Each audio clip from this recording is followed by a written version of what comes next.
sorrerak ulertzen laguntzeko, Verbo Divino argitaletxeak argitaratutako 2 liburuetatik edaten du hitzaldiak.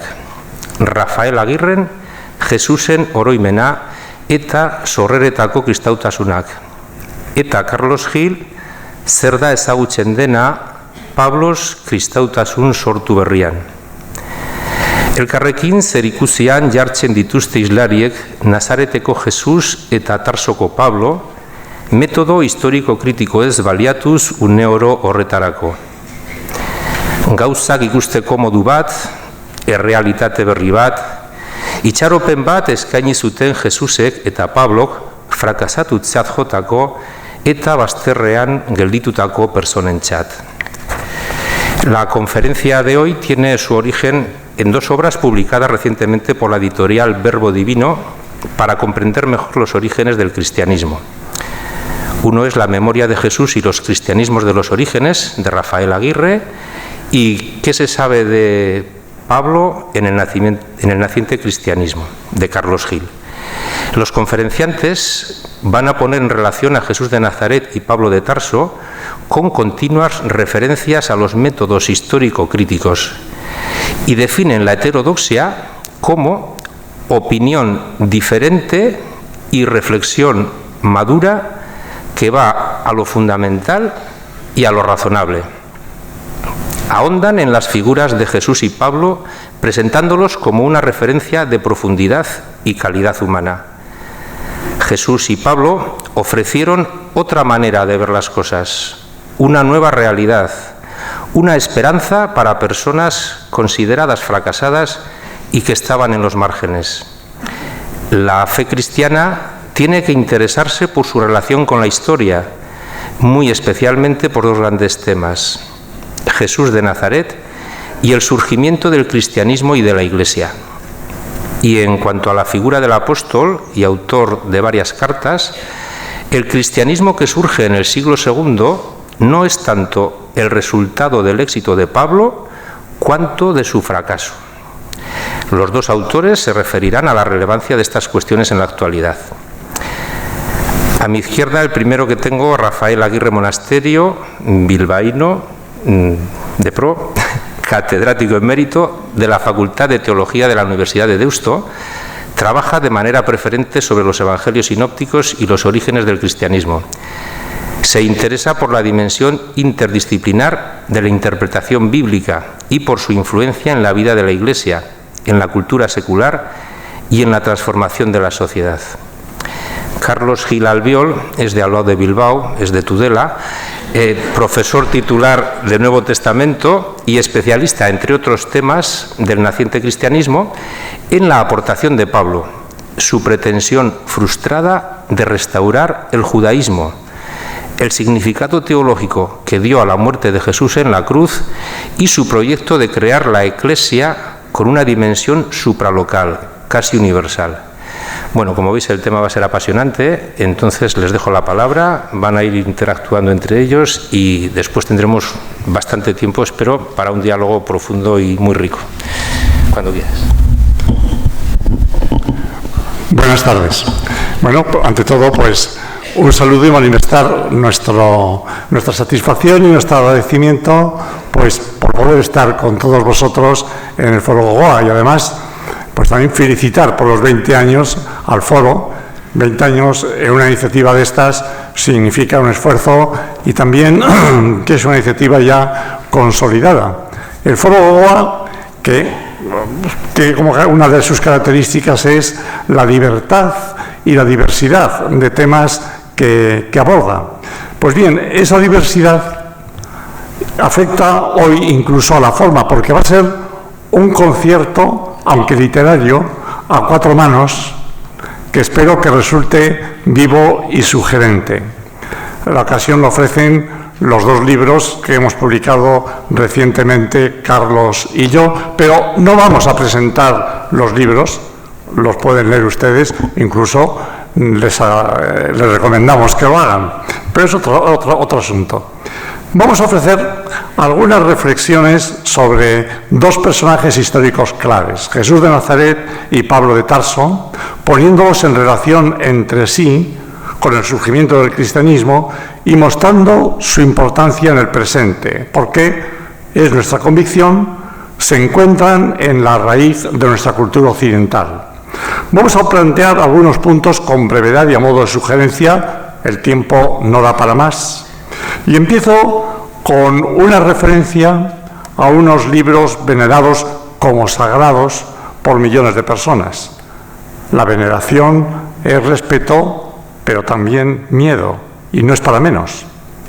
Hay lecturas de la Biblia y del Corán que legitiman violencia extrema y que son incompatibles con toda norma de derecho y con la razón humana. Se suele decir que es peligroso el hombre de un solo libro, pero si ese libro es sacralizado, el peligro es mucho mayor, porque entonces tenemos que habérnosla no con un simple ignorante, sino con un fanático. Pues bien, la crítica bíblica moderna, hija de la Ilustración, introdujo una novedad radical en la forma de entender la Biblia. No les vamos a contar ahora las dificultades y conflictos que esto supuso en el seno concretamente de la Iglesia Católica. El caso es que la Biblia ha superado la prueba, aunque existen aún resistencias. Lo que hace falta es socializar este tipo de lectura de la Biblia y extraer sus consecuencias teológicas, que son enormes. ¿Qué entendemos por heterodoxia? Hay que explicar este concepto antes de aplicárselo a Jesús y a Pablo. Heterodoxia etimológicamente significa opinión diferente. Hetero es diferente y doxa, opinión. El heterodoxo es crítico con lo tenido por ortodoxo, por correcto, por socialmente establecido en una sociedad o en una institución, lo cual suele conllevar marginación y conflictos, pero es un principio de cambio. Hay todo un bagaje de conocimientos, convenciones y prácticas en las que nos socializamos, que hacen posible la vida social y que debemos aceptar. Cada uno no es un Adán que se enfrenta con la vida a partir de cero. Existe la heterodoxia inmadura adolescente que se opone a lo recibido y establecido para afirmar la personalidad. Pero también hay la heterodoxia madura que va a la raíz de las convenciones sociales, se muestra libre y crítico ante ellas, propone alternativas, abre perspectivas nuevas de vida personal y social. Por supuesto que el heterodoxo puede equivocarse y despeñarse. El heterodoxo se mueve necesariamente en los límites abiertos por su mundo social, pero reinterpreta de forma nueva aspectos fundamentales del mismo a partir normalmente de sus quiebras, de sus insuficiencias y normalmente además lo hace desde los márgenes del sistema. Por eso el heterodoxo puede introducir novedad en su mundo social, puede transformarlo radicalmente desde dentro. La ortodoxia judía consistía en una serie de convenciones prácticas que aseguraban la identidad étnica del pueblo. Eran las llamadas normas de pureza que regulaban los tiempos y espacios sagrados, los usos alimentarios y las relaciones entre los sexos. La fidelidad a Dios se identificaba con la fidelidad a la integridad del pueblo. Jesús fue un heterodoxo porque cuestionó radicalmente estos principios. A Jesús, recuerden, le reprochan continuamente que come con pecadores y publicanos, que toca a gente impura y se deja tocar por ella, cura a una pagana, cura al siervo que era al parecer el compañero sexual de un centurión, pone al hombre por encima de la norma sacratísima del sábado. En la sociedad helenista del tiempo había predicadores heterodoxos, contraculturales, que buscaban sacudir a su sociedad en nombre de ideas críticas. Eran los filósofos cínicos. La heterodoxia de Jesús es de otra tradición y tiene como raíz última su experiencia religiosa.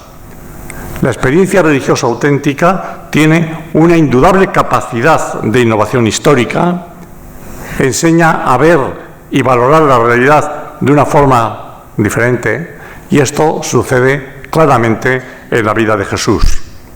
Cuestionaba su sociedad teocrática no por relajamiento de la fe, sino por una fe que se ponía al servicio del ser humano. En pocas palabras, para Jesús, Dios no es el santo separado de lo profano, sino el misericordioso a quien se accede en lo profano y preferentemente en los estigmatizados, excluidos y tenidos por impuros. Como hay 4 manos en este concierto, no puedo ocupar todo el teclado. Solo sugiero la heterodoxia de Jesús respecto a la teología imperial que divinizaba al emperador. En Jesús hay una heterodoxia irónica, a veces cifrada, porque intentaba evitar el conflicto abierto con los romanos, pero que el campesinado galileo captaba muy bien. O sea, proclamar el reino de Dios en la tradición bíblica es siempre un desafío al imperialismo de turno. Como bien sabemos, al final se dio el choque frontal. En la historia hay muchos casos de heterodoxos desarmados que pugnan por la transformación de su mundo social, que avizoran novedad, suscitan esperanza y precisamente por eso son violentamente eliminados.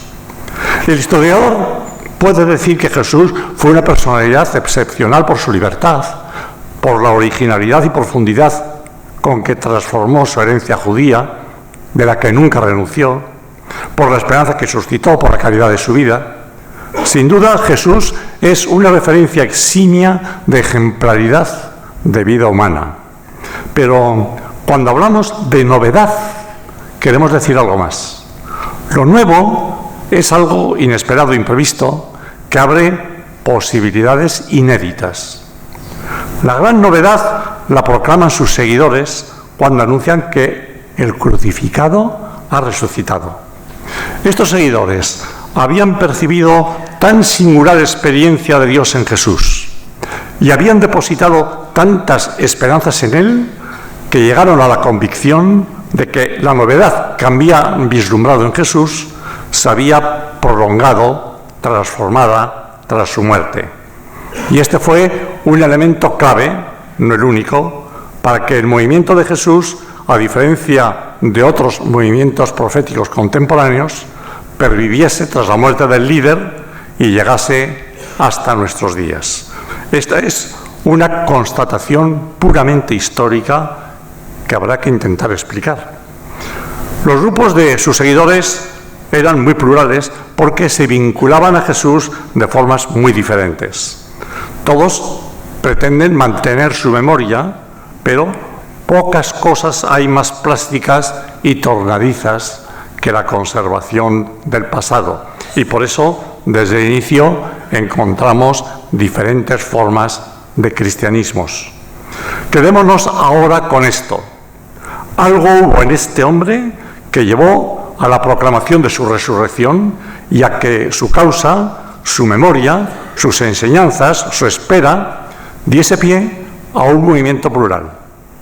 ¿Cómo, habiendo sido crucificado, tremendo fracaso histórico, sus esperanzas no se abandonaron, su grupo no se diluyó, sino que al contrario, pervivió y se extendió en las más difíciles circunstancias? Pero antes de abordar estas cuestiones, Carlos nos va a hablar de otro gran heterodoxo del cristianismo de los orígenes, Pablo de Tarso.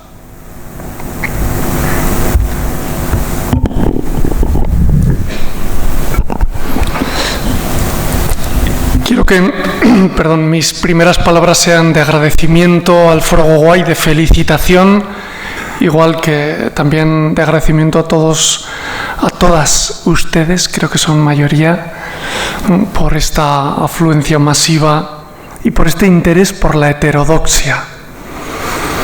Efectivamente, la lectura crítica de la Biblia, de la que ha hablado Rafa, atraviesa probablemente una de sus muchas, quizás la enésima crisis. Se postulan hoy, quizá más que otros años, nuevos profetas apocalípticos que hacen sonar trompetas de alarma para amedrentar a gente sencilla y convencerla de que hay que volver a tiempos oscuros de velas y sumisiones, en los que ellos lleven el único camino. Y aspiran estos profetas falsos, sin esperanza, a devolver a los textos sagrados un aura de santidad y lejanía, a hacerlos herméticos e incomprensibles para legos, a alejarlos de interpretaciones críticas y de lectores razonables.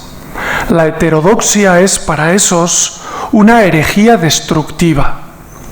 Pues precisamente por ello, nosotros estamos convencidos de que se hace más necesaria la reivindicación de una heterodoxia madura, hecha desde dentro de las tradiciones religiosas, como hicieron Jesús y Pablo, que va a las raíces de las convenciones sociales, que es libre y crítica, que propone alternativas, que abre perspectivas, que se mueve en los márgenes para reinterpretar aspectos fundamentales. Y cito a mi predecesor. De esto último estamos convencidos, y ahí creemos en las posibilidades creativas de la mirada al pasado y de la revisión de los orígenes, porque nos interesa el presente. Volvemos los ojos a los fundamentos del pasado para explorar sus posibilidades y recuperar la fuerza creativa que caracterizó a aquellos judíos, a Jesús y a Pablo, que se atrevieron a hacer esto mismo en su tiempo. De los dos, Jesús y Pablo, desde un punto de vista histórico, el más oscuro y complejo es probablemente el segundo, Pablo, porque a diferencia de la investigación sobre Jesús, que se ha abierto a nuevas disciplinas y metodologías y que se ha beneficiado de enfoques multidisciplinares, los estudios sobre Pablo han permanecido más tiempo en la penumbra, en la apología o en el catecismo. De Pablo se ha dicho de todo. Nietzsche, por ejemplo, escribió de él que era una de las mentes más ambiciosas e inoportunas, de alma tan supersticiosa como astuta, un hombre muy atormentado y miserable, tan desagradable para los demás como para sí mismo. Sin esta singular historia, continúa Nietzsche, sin los desvaríos y arrebatos de una cabeza semejante, de un alma tal, no existiría la cristiandad. Apenas habríamos tenido noticia de una pequeña secta judía cuyo maestro murió en la cruz. Sin embargo, termina Nietzsche, si se hubiera leído a Pablo, si se hubiera leído realmente, hace tiempo que el cristianismo habría desaparecido. Según Nietzsche, Pablo fue fundador, fue traidor, fue impulsor, fue fracasado, fue genial, fue miserable. Muchos filósofos o pensadores modernos han señalado a Pablo como el protagonista de crear y extender algunas de las ideas o instituciones que actualmente la sociedad considera anacrónicas o nefastas. La disciplina moral puritana, el conservadurismo social, el antisemitismo, la misoginia o el odio a las mujeres, la Iglesia, la traición a las novedades del anuncio del reino de Dios de Jesús. Sin embargo, otros lo presentan como el padre del universalismo, de la esperanza contra toda desesperanza, de la ciudadanía para los excluidos, del fin de los nacionalismos excluyentes. Probablemente Pablo fue todo eso y nada de eso. Y ahí radica, al menos en parte, la fascinación que todavía ejerce hoy en su ambigüedad, sus contradicciones, sus paradojas, su heterodoxia. Desde un punto de vista histórico, desprovisto de presupuestos dogmáticos o de agendas religiosas, Pablo no fue ni el fundador del cristianismo ni un apóstata del judaísmo. Desgraciadamente, muchos cristiánogos, especialmente teólogos, siguen utilizando a Pablo para ensalzar y alabar el cristianismo, a costa de ridiculizar el judaísmo. Según ellos, el judaísmo es una religión de esclavos o de pecadores sin esperanza o de soberbios que creen que se pueden salvar cumpliendo sus propias leyes o de violentos que justifican su estatus y privilegios o de víctimas que se han ganado su castigo por la muerte de Jesús. Pablo es, para esos, quien primero se dio cuenta de la imposibilidad del judaísmo y de la necesidad de una religión de libertad que superara todas esas limitaciones. En su opinión, dicen, apostató del judaísmo renunciando a la ley y fundó el cristianismo afirmando la fe en Jesús. Sin embargo, estos falsos defensores del cristianismo no solo se descalifican a sí mismos de este modo, sino que desvirtúan y vacían el cristianismo, porque lo convierten en la misma caricatura que quieren ridiculizar. Nietzsche, en su crítica furibunda que acabo de leer, está dando probablemente contra estos. Y si es así, tiene toda la razón, porque si hubieran leído a Pablo, como dice Nietzsche, si realmente lo hubieran leído, el cristianismo no existiría, o al menos no existiría tal como lo presentan. Así, desgraciadamente, esos han impedido no solo un verdadero diálogo interreligioso, sino también una mirada a los orígenes que haga justicia a la sangre de aquellas víctimas, a sus luchas y a sus proyectos. La originalidad de Pablo, desde un punto de vista histórico y que haga justicia a las fuentes y a la razón, reside precisamente en su heterodoxia, no en ser apóstata o fundador. Pablo fue un personaje carismático y por tanto impredecible, genial, arbitrario, quizá arrollador. Esto le dio una personalidad ambigua, pero fiel a su identidad judía. Su heterodoxia, si lo queremos decir así, le sitúa tan lejos del judaísmo como del cristianismo. Si alguien afirma que Pablo dejó de ser judío, debería afirmar con mayor fundamento y rotundidad que no fue cristiano, porque su heterodoxia no afectó a su pertenencia al judaísmo, sino a su visión del mundo. Y aquí está precisamente su originalidad. Pablo fue ciertamente fiel a su tradición judía. Su descubrimiento del significado de la muerte de Jesús le hizo ahondar y profundizar en sus propias raíces, entender y recuperar lo más genuino de su identidad judía. Para ello se remitió a Abraham, a Moisés, a Isaías y a sus propias tradiciones para entenderse como judío creyente en Jesús.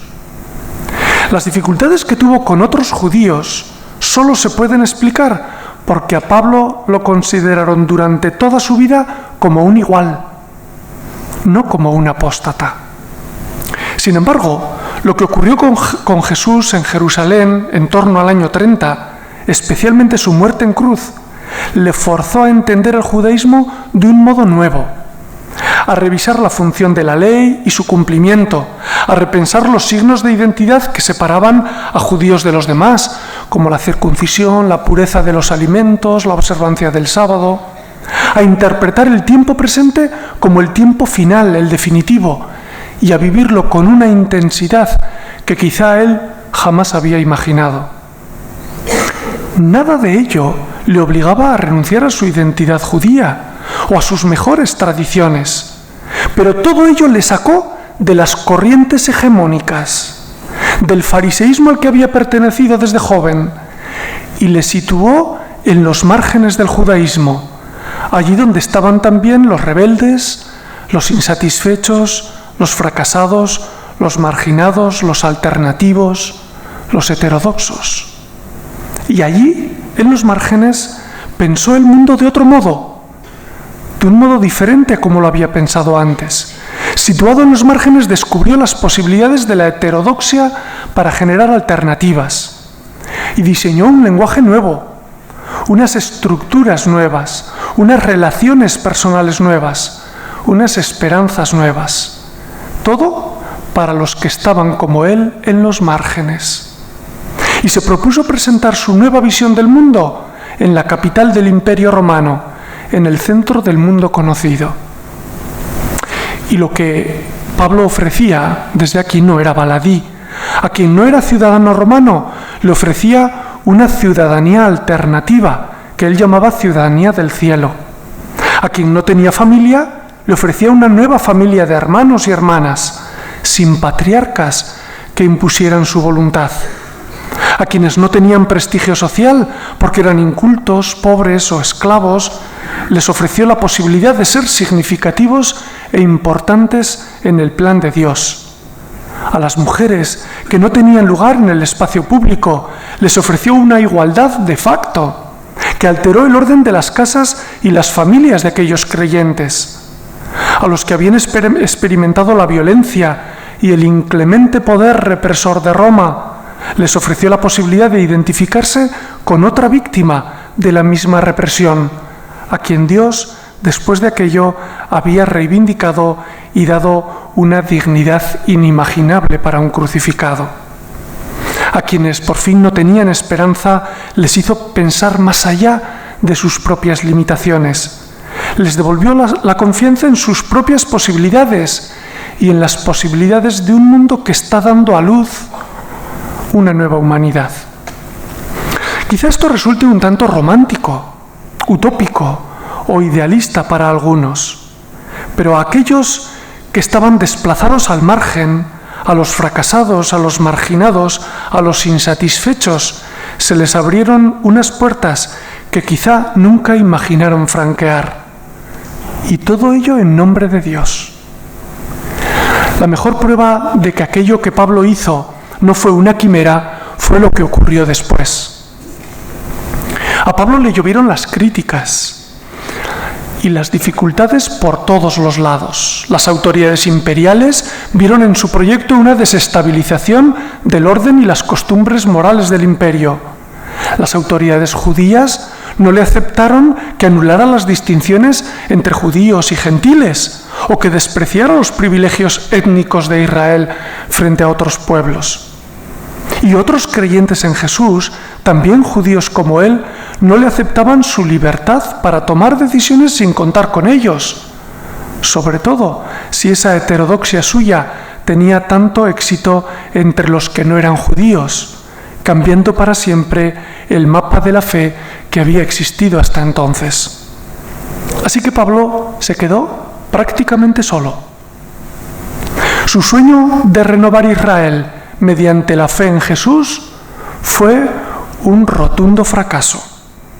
Israel no creyó en Jesús como Mesías y Pablo terminó marginado y condenado a muerte por una alianza ocasional e interesada entre autoridades imperiales, autoridades judías y despreciado por dirigentes de otros grupos de seguidores de Jesús. Su memoria y su proyecto, incluidas las cartas, las 7 que escribió en vida y que todos consideran auténticas, hubieran caído en el olvido si no hubiera sido toda esta memoria rescatada por sus propios seguidores y por otros seguidores de Jesús que a final del siglo I, muchos años después de la muerte de Pablo, se propusieron adaptar, moderar, domesticar, mitigar y corregir lo que consideraban excesos de un apóstol exagerado y acelerado que se había adelantado a su tiempo. Hicieron 3 cosas para lograr este objetivo. Primero, escribir otras 7 cartas en su nombre.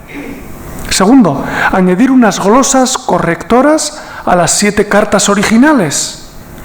Y por último, escribir una historia, una vida de Pablo que reconstruyera de un modo atractivo el lugar y proyecto de Pablo en el naciente cristianismo.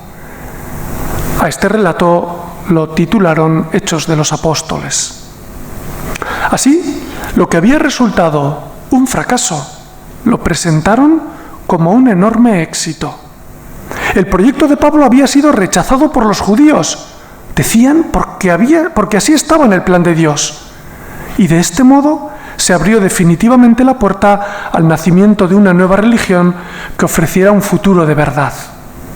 Con un poco más de tiempo nació el cristianismo. Esto supuso, entre otras cosas, eliminar de Pablo muchos de sus rasgos heterodoxos y mostrarlo como representante de una nueva corriente hegemónica, pero no ya del judaísmo, sino del naciente cristianismo. Quizá el punto más claro y con mayores repercusiones prácticas para la historia del cristianismo que surgió después fue la decidida defensa que hicieron los discípulos de Pablo tras su muerte del patriarcado.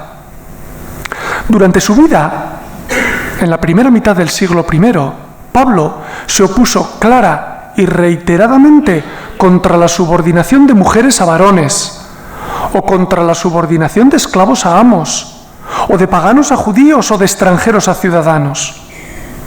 Esta novedad le granjeó mucha oposición y hostilidad por todas partes y creó muchos conflictos. Pablo creía que merecía la pena estos conflictos si de este modo se mostraba la novedad de Jesús. Sin embargo, cuando murió Pablo y su modelo fracasó, se impuso la visión hegemónica, el patriarcado, que se ocupó como estructura universal de la organización de las asambleas que él había creado, más ortodoxas. Se insertaron glosas de silencio para las mujeres, se crearon cartas que pedían la sumisión de los esclavos, se presentó a Pablo pidiendo una obediencia servil a las autoridades civiles. Él ya no podía defenderse porque estaba muerto.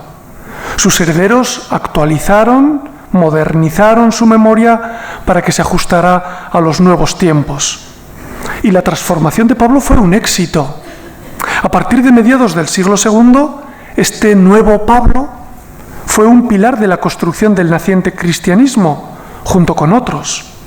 Pedro, Santiago y Juan, que en vida de Pablo habían discutido y se le habían enfrentado directamente, fueron reconciliados con Pablo.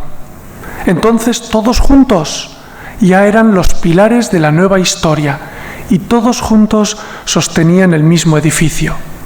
Sin embargo, aunque esta versión de la historia triunfara, hasta el punto de que seguro que la mayoría de ustedes comparten esta visión de Pablo y no la primera que he descrito, no oculta una realidad mucho más complicada, ambigua y llena de posibilidades inéditas, algunas profundamente creativas.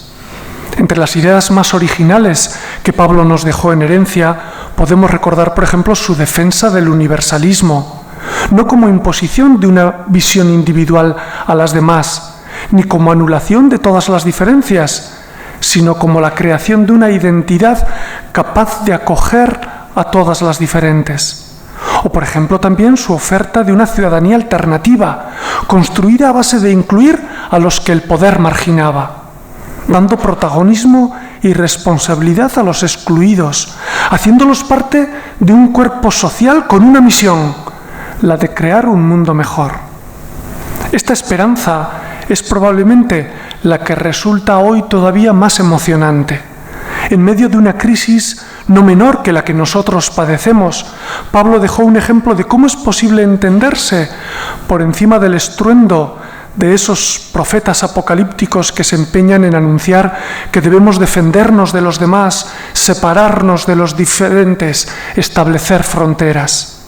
Pablo fue capaz de ver las posibilidades de construir la humanidad desde los márgenes, desde las víctimas, desde los insatisfechos, desde la heterodoxia, y no desde quienes quieren defender sus privilegios y derechos a costa de crear más víctimas. Los crucificados de la historia debían ser reivindicados, pero no para la venganza, sino para la reconciliación con los culpables.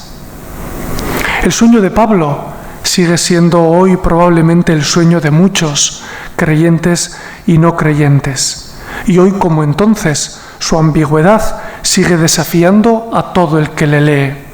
La lectura crítica de sus textos mantiene vivo el impacto que Jesús le causó y la novedad en su forma de seguirle.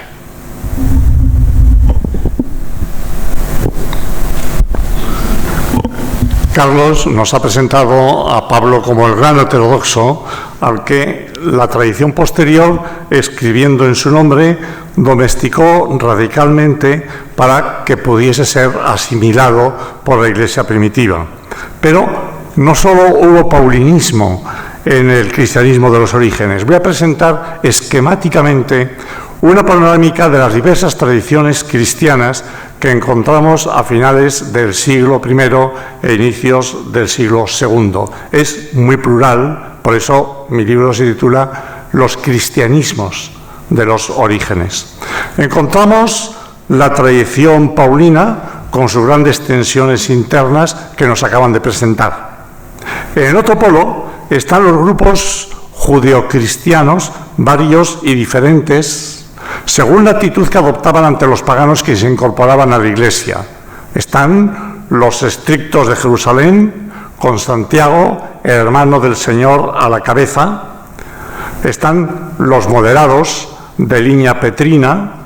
Pedro había discutido ásperamente con Pablo, ambos se habían distanciado. Y por fin están los judeocristianos más radicales que les exigían a los paganos la previa conversión al judaísmo. Hay comunidades en las que surgen relatos de la vida de Jesús, los evangelios sinópticos, que a su vez son diferentes. Mateo refleja el judeocristianismo petrino, Marcos, más abierto a los paganos, emparentado con Pablo. A Lucas, Carlos nos lo acaba de situar como una de las formas de post-paulinismo. Otro tipo de cristianismo con una gran personalidad es el joánico, el cuarto evangelio, con una cristología muy elevada, la palabra de Dios preexistente que desciende del cielo, con una comunidad de hermanos, sin ningún tipo de jerarquía, dirigida únicamente por el Espíritu. Había también comunidades de una fuerte impregnación profética y apocalíptica, como se puede ver en el mismo Nuevo Testamento. Hay que mencionar el cristianismo del Evangelio de Tomás, muy místico, con semejanzas notables con los sinópticos, pero en el que se percibe ya una clara deriva hacia el gnosticismo. El gnosticismo se extendió mucho y produjo una abundantísima literatura. Esta línea cristiana, la gnóstica, es muy plural, entró en un mundo de lucubraciones en contacto con la filosofía, con las religiones orientales y acabó diluyendo la identidad cristiana. Es decir, a finales del siglo I nos encontramos con el cristianismo paulino, el joánico, judeocristianismos diversos, con un cristianismo que se desliza hacia la gnosis, el Evangelio de Tomás, con tradiciones cristianas que recuperan la vida de Jesús desde perspectivas diferentes, Mateo, Marcos y Lucas. Esta tipología de cristianismos tan diversas surgió como expresión de un movimiento vital, pujante, entusiasta, creativo, que se desarrolló en lugares diferentes y sin ningún tipo de autoridad central. Durante la primera parte del siglo II se va dando un proceso de reconocimiento y aceptación entre la mayoría de las tradiciones mencionadas, lo que implica la búsqueda de puntos comunes y la flexibilización de las propias posturas. Lo que destaca es el talante inclusivo, no sectario, de estos cristianismos, lo cual no quiere decir que no se diesen conflictos entre ellos. Se fue dando una unidad más que una uniformidad. Era el reconocimiento y aceptación de la diversidad. Por supuesto, hubo formas de cristianismos que se descolgaron de este proceso. El judeocristianismo radical por una parte y el gnosticismo por la otra. Posteriormente, y según el funcionamiento sociológico de los movimientos históricos, se dio un proceso de institucionalización a lo largo del siglo II, en el que se fueron incorporando los diversos tipos de cristianismo que he mencionado. El proceso consta de 4 elementos. Primero, unas escrituras sagradas propias del grupo, que todos poco a poco van reconociendo. En segundo lugar, unas doctrinas compartidas. Tercero, unos ritos comunes de iniciación el bautismo y de pertenencia la Eucaristía. Y en cuarto lugar, la organización de las iglesias que progresivamente van aceptando una forma episcopal y presbiteral. Para el año 180, finales del siglo II, con San Irineo, se percibe con claridad lo que podríamos llamar ya la Gran Iglesia o la proto-ortodoxia. Es decir, el cristianismo ni cayó del cielo ni se debe a decretos fundacionales explícitos. Surge en virtud de un proceso histórico, lo que no deslegitima la normatividad que se fue dando, pero sí lleva a considerarla con más flexibilidad y a estar abiertos a posibilidad de desarrollos posteriores. Hay movimientos surgidos en torno a una figura histórica que perviven tras su muerte, pero no suelen durar mucho, desaparecen pronto. La pervivencia del movimiento de Jesús es un fenómeno extraordinario y más si atendemos a dos hechos. Primero, su muerte fue un fracaso histórico rotundo. El fracaso de Jesús fue incomparablemente mayor que el fracaso de Pablo. Y en segundo lugar, mucho más importante, lo que se ha perpetuado no ha sido simplemente sus doctrinas, sino la convicción de su presencia personal como resucitado, que sigue impulsando la causa de su vida, la transformación personal y social. Y esto está íntimamente vinculado a la originalidad y novedad que descubríamos antes en su persona y en su obra. Estudiamos el siglo I y el segundo no por un afán arcaizante, sino porque nos interesa el presente y el futuro, yendo a lo que nos ocupa. En estos momentos originarios, y precisamente como explicación de su novedad, descubrimos los elementos fundamentales del ADN del cristianismo, que le ha hecho pervivir, rehacerse de sus fracasos y desviaciones a veces terribles. Descubrimos elementos de ese ADN dormidos, inexplorados, que pueden despertarse y suscitar posibilidades nuevas. Y es obvio que esto importa a las iglesias. Pero quiero subrayar que esto interesa decisivamente a una civilización inexplicable sin la influencia del cristianismo. Tenemos muy poco tiempo, de forma muy esquemática. Voy a presentar algunos aspectos novedosos de las comunidades cristianas de los orígenes que están en la raíz del auge del cristianismo y que solo se explican porque se remontan a comportamientos heterodoxos y novedosos de Jesús de Nazaret. Y además pueden ser también los aspectos más significativos para el presente. El primero, en la primera generación cristiana destaca la importancia de los discípulos itinerantes que van buscando a la gente para anunciar el reino de Dios.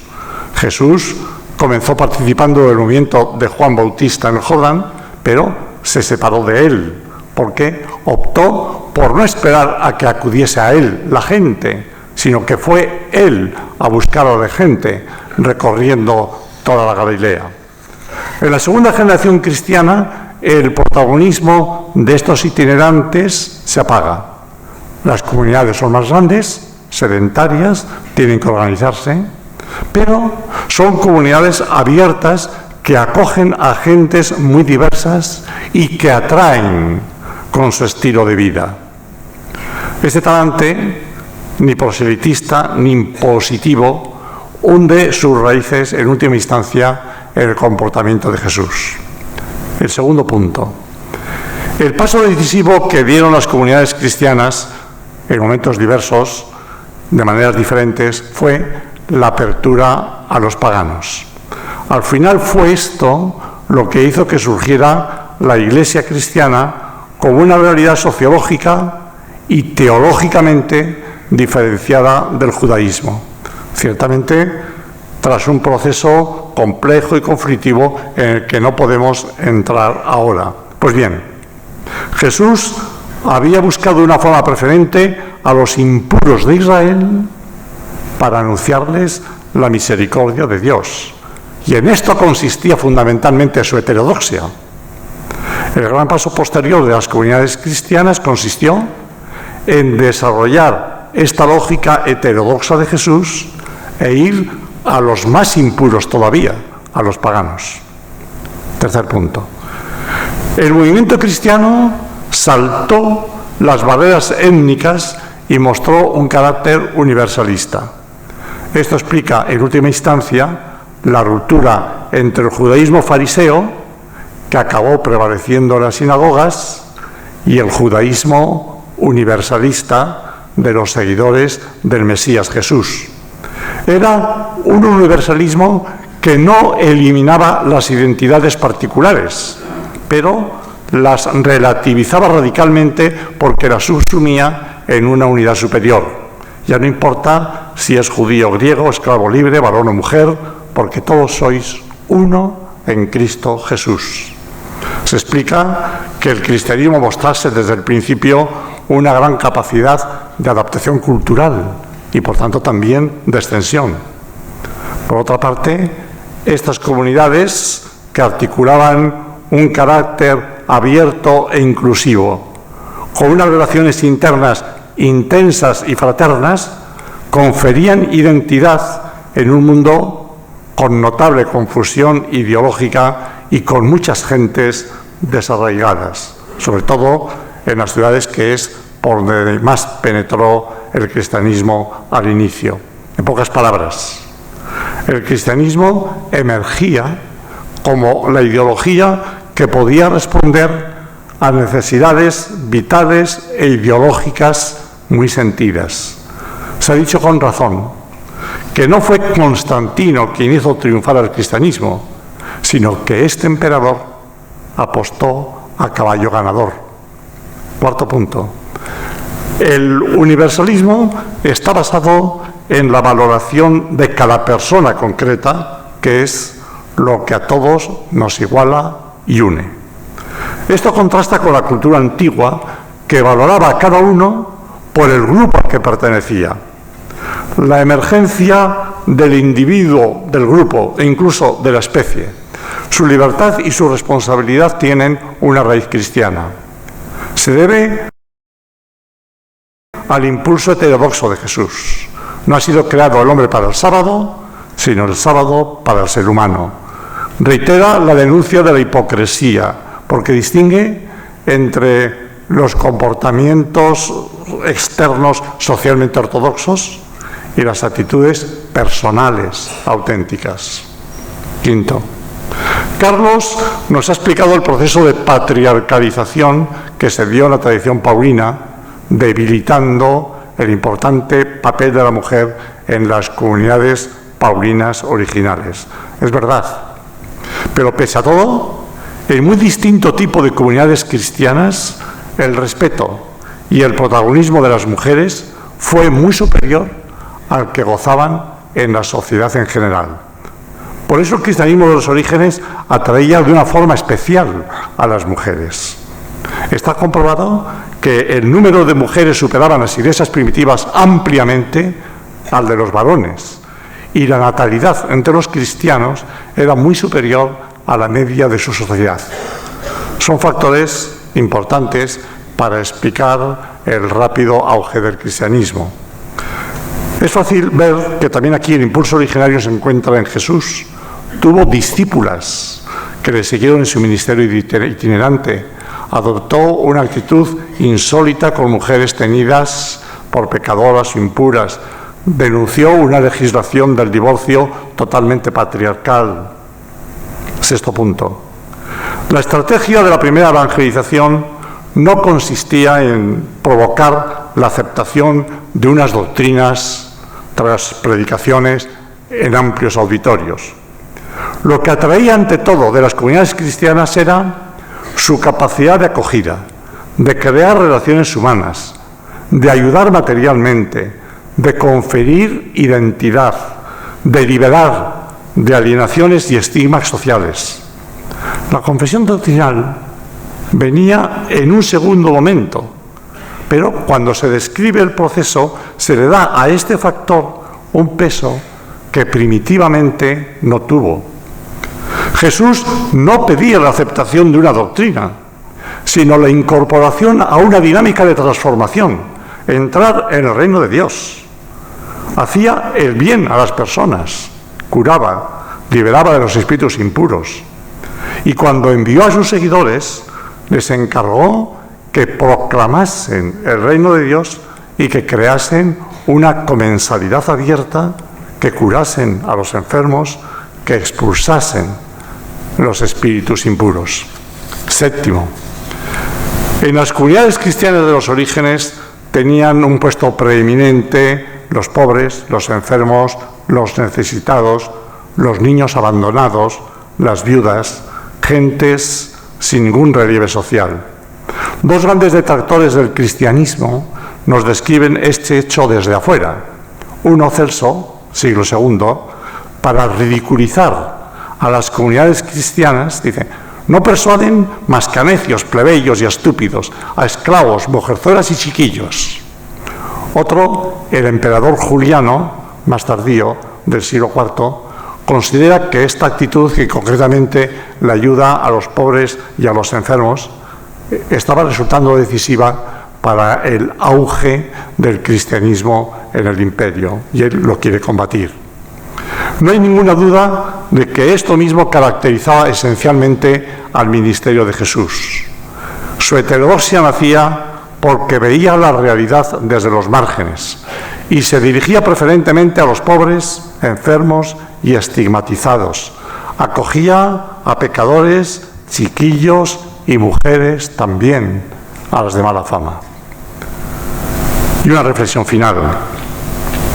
Hemos hecho un elogio de la heterodoxia madura, entendida como el pensamiento libre y crítico que se aleja de convenciones sociales establecidas y reformula algunos de sus elementos centrales. Pero hay que distinguir entre heterodoxos y cismáticos. El heterodoxo no pretende la ruptura, sino la renovación de su cultura o grupo de pertenencia, donde sostiene ideas críticas y diferentes a las socialmente dominantes. Resulta incómodo, crea conflictos que pueden dar pie a alternativas positivas y abrir horizontes nuevos. El cismático, por el contrario, como su nombre indica, esquizo, quiere decir dividir, separar, rompe directamente el cuerpo social y lo suele hacer en nombre de la ortodoxia, del pensamiento correcto, que considera traicionado. Jesús y Pablo fueron heterodoxos, pero no cismáticos. Jamás rompieron con el judaísmo, pero lo reinterpretaron de forma heterodoxa y novedosa. Sin embargo, no podemos poner al mismo nivel históricamente a ambas figuras. Jesús parte de una singular experiencia de Dios como misericordia que irrumpe en el mundo a través de su vida y de su obra. Su heterodoxia suponía ya una novedad, con el consiguiente conflicto, pero la novedad se eleva cualitativamente cuando sus seguidores confiesan su resurrección. Pablo también parte de una singular experiencia de Dios, pero descubierta en la vida, muerte y resurrección de Jesús. Pablo es incomprensible sin Jesús y desarrolla posibilidades que estaban en él. El valor de la persona, la inclusividad y universalismo de la experiencia de Dios, la relativización de las fronteras étnicas, la esperanza en una transformación histórica radical, la crítica antiimperial. Pablo no se sostiene históricamente sin Jesús. Creo que no tiene ningún fundamento considerarle fundador del cristianismo. La exégesis crítica de la Biblia nos hace ver que hay una tradición post-paulina ya en el Nuevo Testamento que domesticó la heterodoxia y novedad de Pablo, como nos ha explicado Carlos, y lo desarrolló magníficamente en el libro que recientemente ha publicado. Es bien sabido que a lo largo del tiempo la heterodoxia y novedad de Jesús han sido sofocadas y tergiversadas 1000 veces por sus seguidores. Pero aquí hablamos de los orígenes. Y en los orígenes hubo diversos cristianismos, diversas formas de entender su persona, su obra y la continuación de su causa. Pero hay un dato sorprendente y hasta sociológicamente paradójico. En el momento en el que el proceso de institucionalización ya estaba en marcha, cuando la tradición paulina domesticaba a Pablo de Tarso, en torno al año 80, se escriben unos textos que pretenden reivindicar la heterodoxia y novedad de Jesús.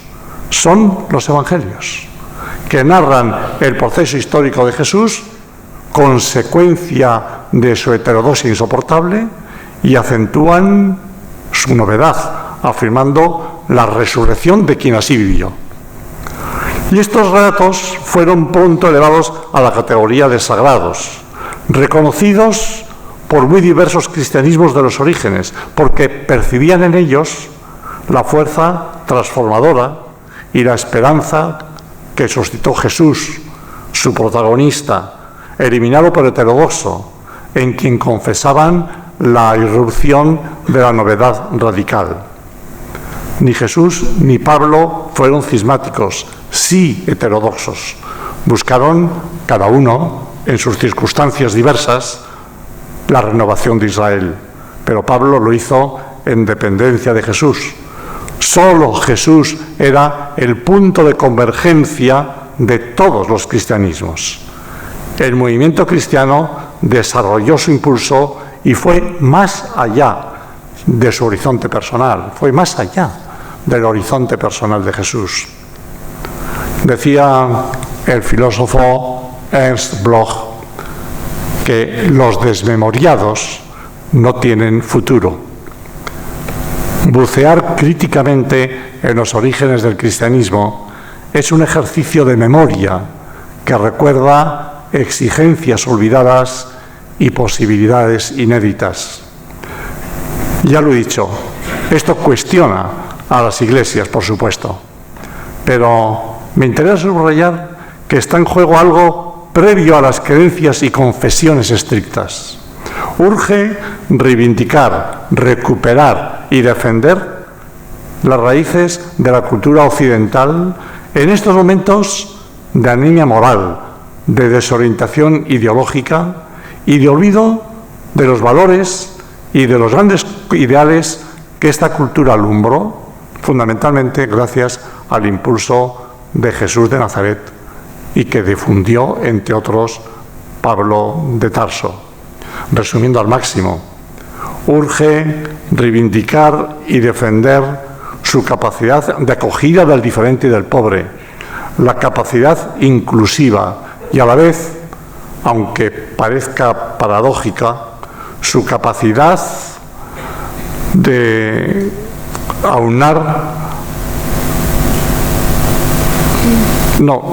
su capacidad de resistir y de combatir, cosa que considero muy importante. Por una parte, aunar la capacidad inclusiva y de acogida, pero también la capacidad de resistir y combatir la intolerancia y la imposición violenta. Nada más.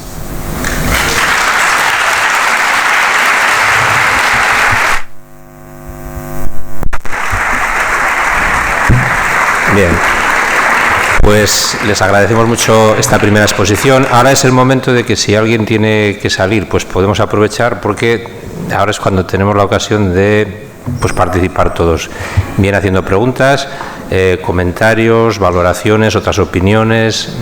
Entonces, si os parece, quien tenga intención de participar, que levante un poquitín la mano para que nos hagamos una idea de cuánta gente quiere intervenir.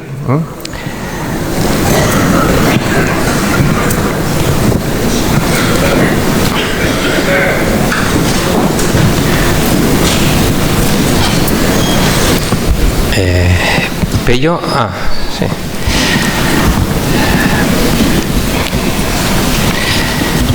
Sí, aquí en la tercera fila.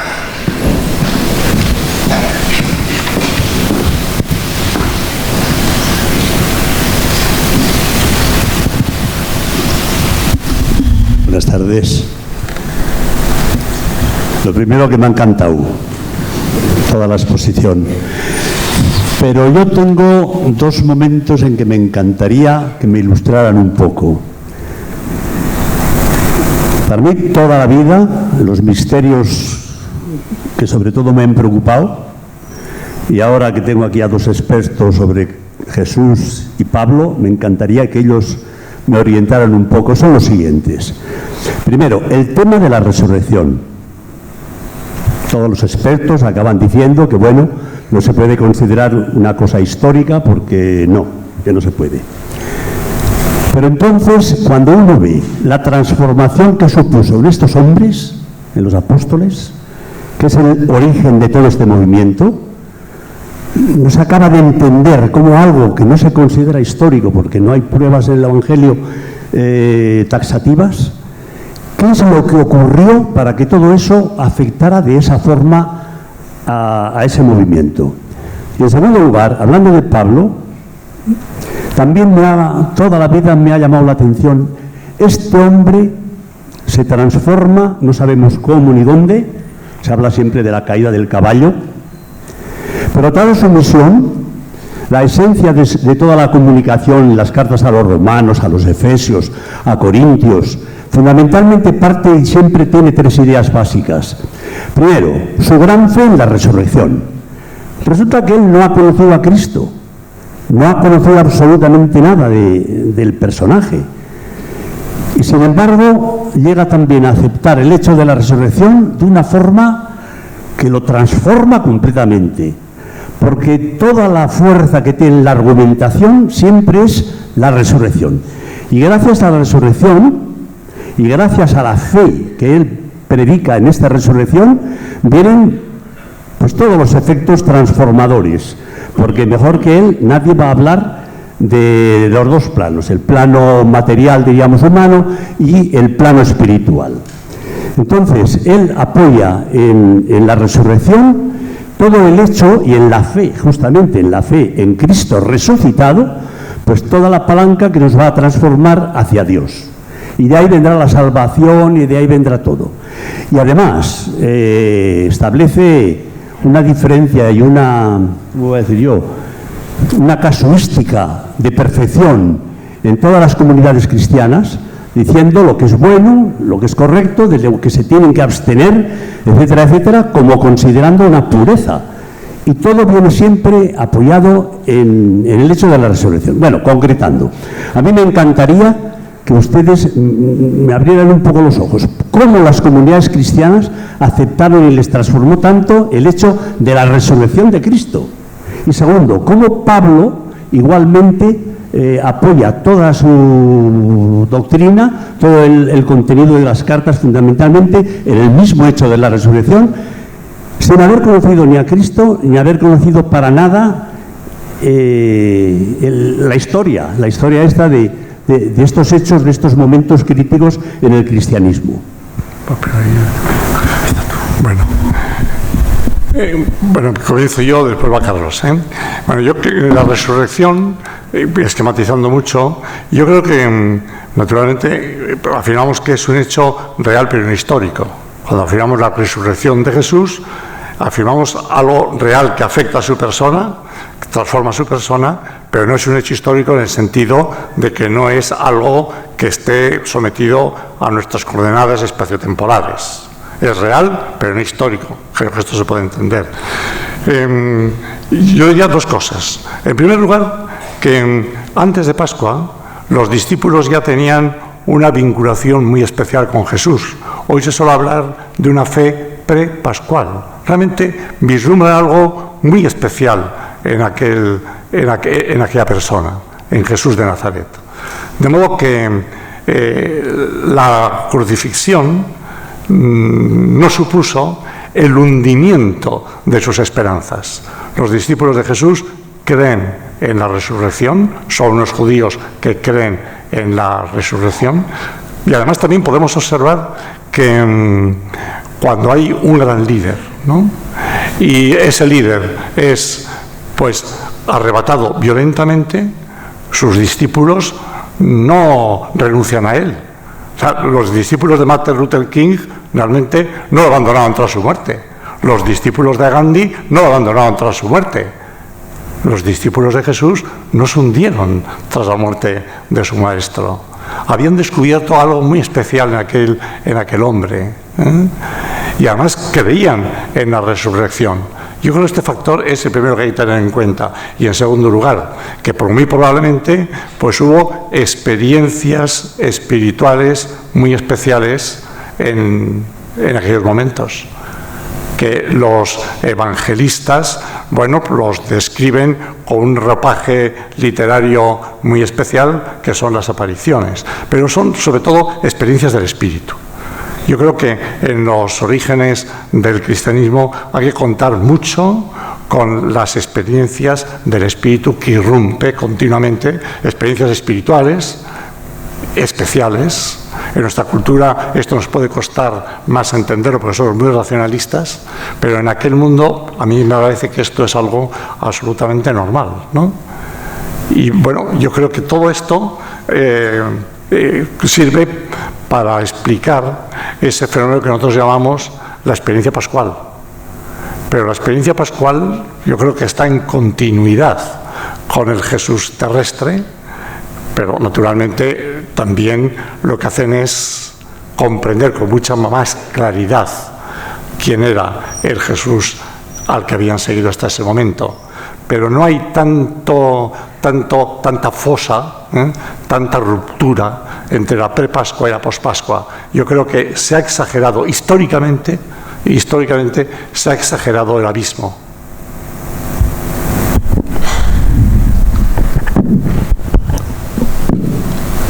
Se aplica, me parece, igualmente lo que dice Rafa al caso de Pablo, quizás con algunos matices.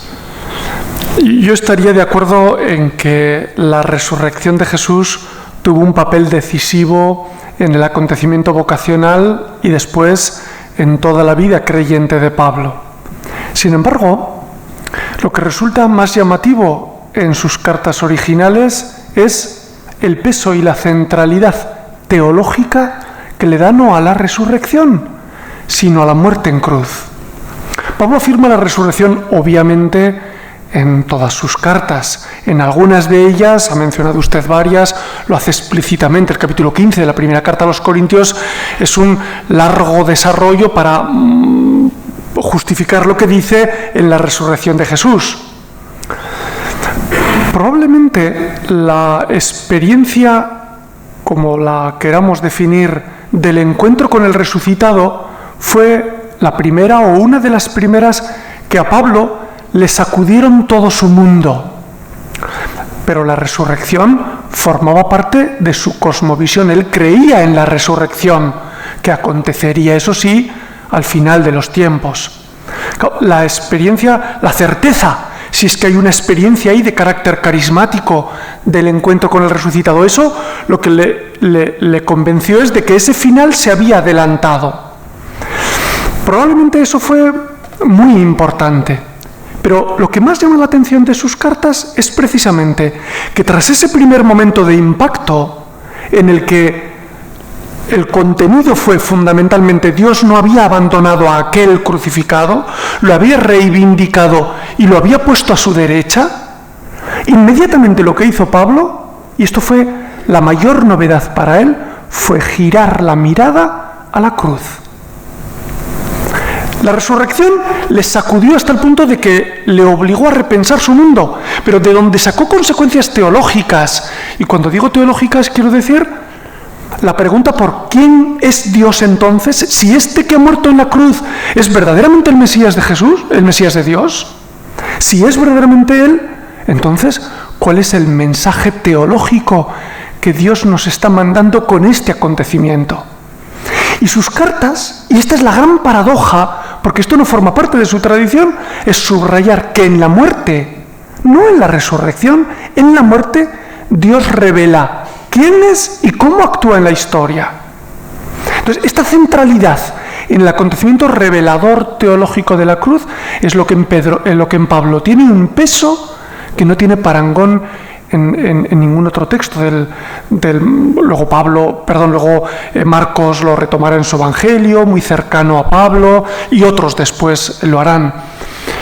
Pero sin quitar importancia, no quiero con esto restar importancia a lo que dice, porque creo que es verdad que la experiencia del encuentro con el resucitado, o dicho de otro modo, que Jesús estaba vivo de otro modo a la derecha de Dios, que Dios lo había reivindicado, que la memoria y el proyecto de Jesús no había acabado en un fracaso, que Dios lo había recuperado, fue el girar la mirada. Entonces, ¿qué significa la muerte? ¿Por qué Jesús murió en la cruz? Por eso la centralidad de yo no he querido conocer, dice Pablo muchas veces, ¿no? Yo no he querido conocer sino a Cristo y a este crucificado. Yo no predico más que la palabra de la cruz. Yo soy un ignorante, un idiota, porque yo me parezco al crucificado. Todo es encontrar en la cruz el modelo. Entonces yo creo que se compaginan ambas cosas, pero de donde Pablo sacó un tesoro que él probablemente no había imaginado, con tantas posibilidades para crear un nuevo mundo, fue del acontecimiento de la cruz. Ambas, en el caso de Pablo al menos, habría que unirlas.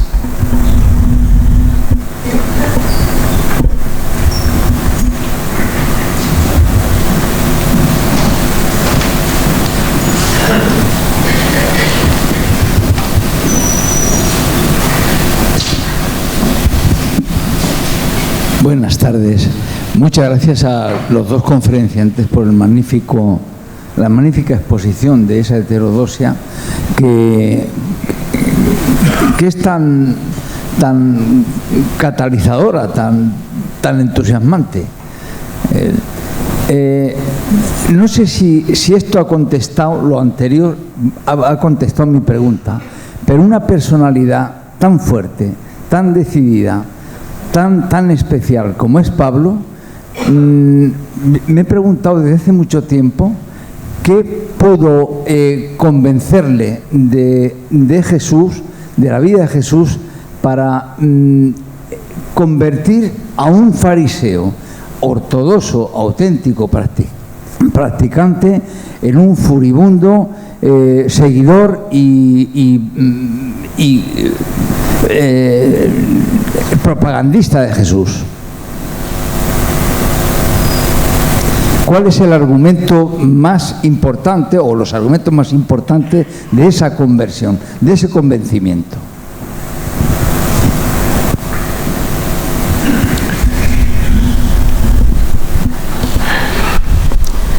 La verdad que no sabría responder muy bien es decir, qué es lo que le convenció a Pablo, qué es lo que le hizo girar su vida de ese modo, con la intensidad con la que lo hizo, pues no sabría muy bien. Ahora,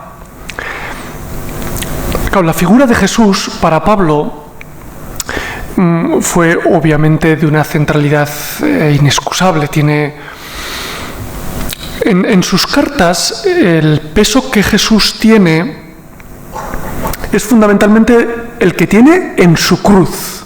Parece Pablo desconocer toda la vida de Jesús, sus dichos y hechos, apenas los cita.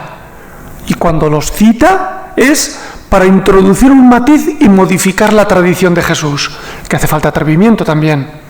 Bueno, pues lo que parece conocer Pablo de Jesús, de su vida, no le termina de convencer mucho. Pablo se centra fundamentalmente en el acontecimiento histórico de la cruz. Obviamente, Pablo sabía, es imposible no pensarlo, que Jesús había vivido una vida antes y que esa vida tenía que haber sido en coherencia con su muerte. Y Pablo estaba convencido, lo decía hace un momento, de que esa muerte no había sido el final, que había tenido una continuidad.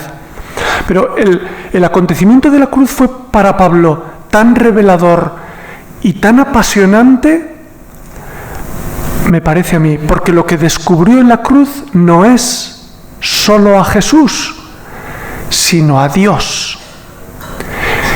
Que el rostro de Dios, que Yahvé, en el que él había creído desde que nació y al que le debía toda su devoción y su piedad, no era como él la había pensado, porque él tenía una imagen de Yahvé alejado, un Dios que estaba esperando que Pablo fuese justo, que Pablo fuese santo, que Pablo fuese cumplidor de la ley, un Dios que le exigía a Pablo ser como él.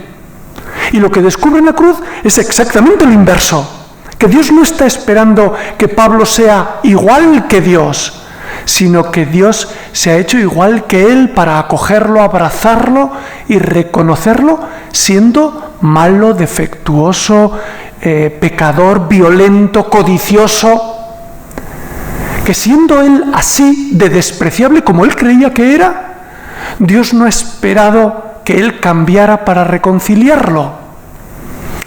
Este yo creo que es el descubrimiento de la cruz, que en la cruz no se da solamente la revelación de quién era el crucificado, que también el Mesías, sino sobre todo quién se revelaba, quién era Dios. Y que Dios no estaba esperando que Pablo recorriera ningún camino. Dios se le venía encima y le amaba siendo él malo, violento, pecador, codicioso. Y no le pedía que cambiara. Esto en una mentalidad, en una estructura farisea como la que Pablo tenía, fue demoledor. Y bueno, pues ningún texto dice que se cayó del caballo, pero es que es la mejor metáfora para explicarlo.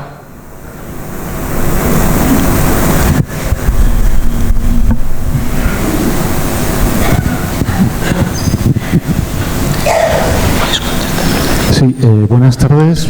Yo también os agradezco mucho la conferencia, que me ha gustado muchísimo. Y a mí me gustaría preguntaros por un tema que habéis tocado casi al principio y que a mí me intriga mucho, ¿no? Es sobre textos en el Antiguo Testamento que aparentemente legitiman la violencia. ¿Cómo entender estos textos tan duros, ¿no? tan de temas tan violentos y que vienen de parte de Dios, que la Biblia dice que Dios es amor, ¿no? Y lo vemos en la muerte de Jesús, ¿no? De su Hijo. ¿Cómo entender estos textos, ¿no? que aparentemente hablan de tanta dureza y tanta violencia?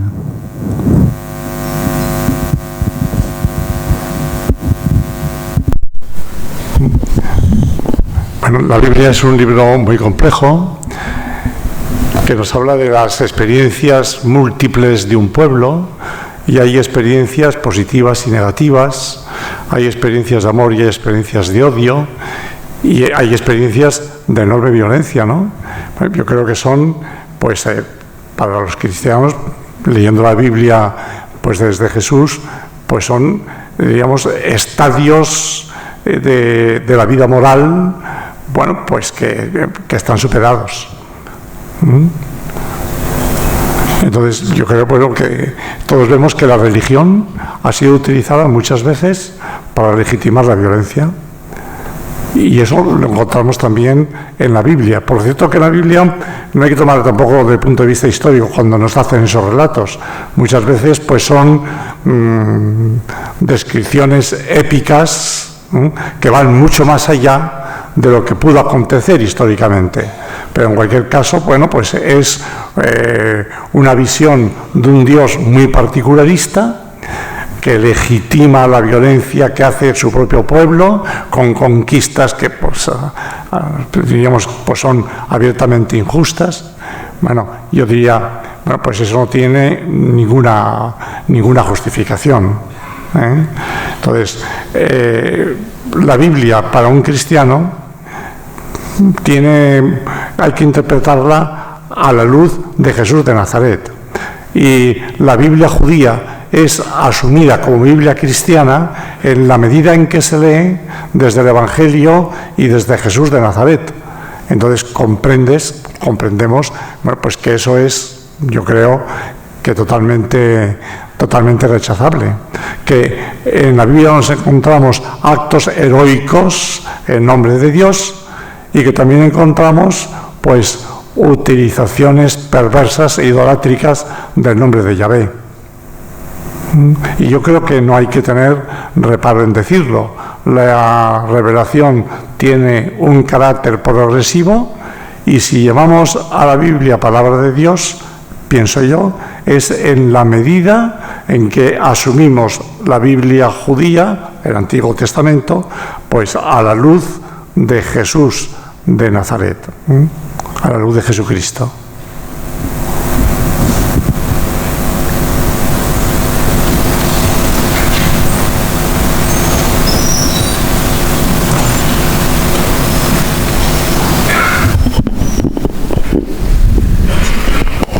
A ver, ¿alguien más se anima? No. Sí, otra. Sí. Pello, por favor, en la tercera fila, sí. Gracias.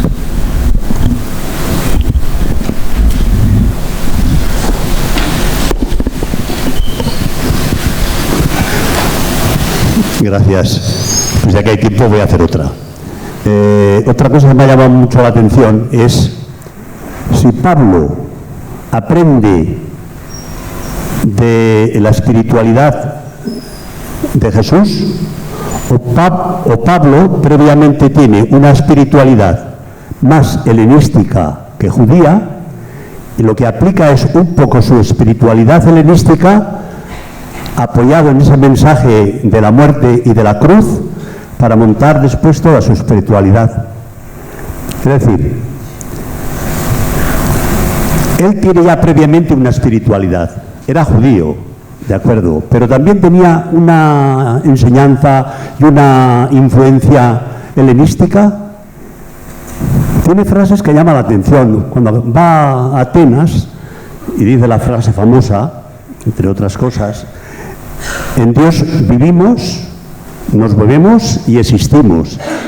Es decir, tiene ya una concepción que después puede ser un poco gnóstica también de lo que decía, ¿no? Ese trato con la divinidad.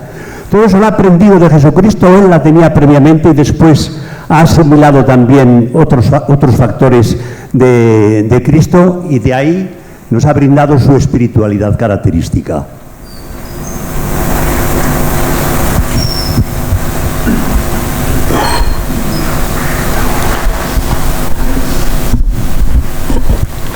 Probablemente Pablo fue muy mestizo en muchas cosas. Él era judío, pero era helenista, es decir, él era de lengua griega, se había creado en una ciudad helenista, Tarso, con una gran cantidad de escuelas filosóficas.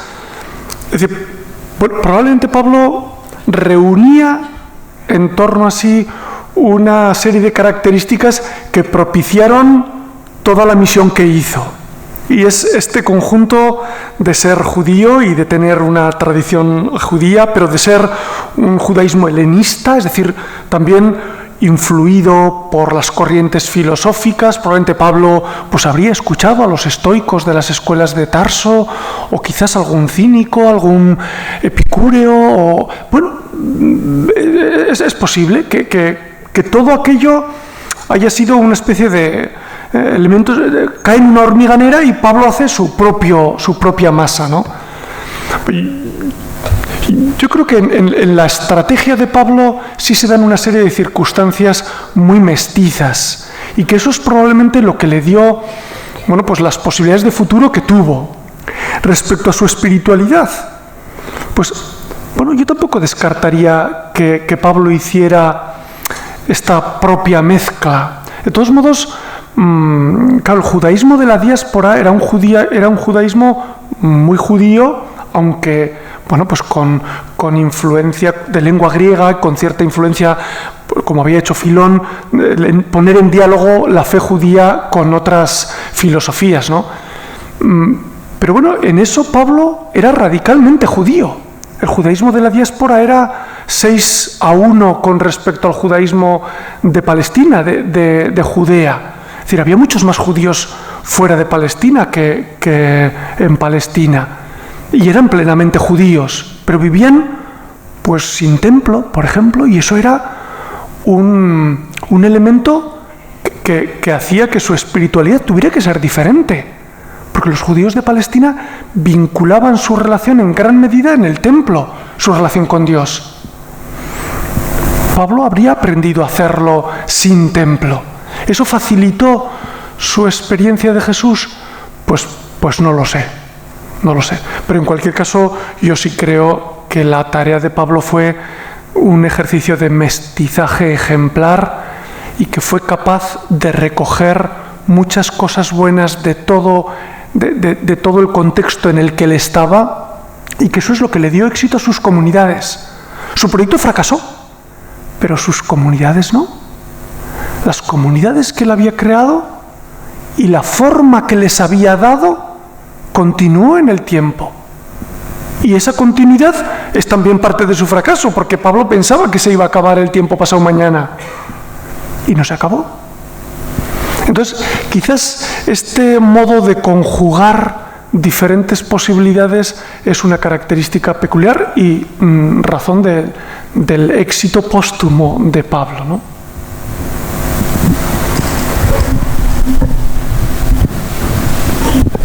Sí. Espera, ahí tenemos a... No, Javier, no hay ninguna otra palabra, si quieres...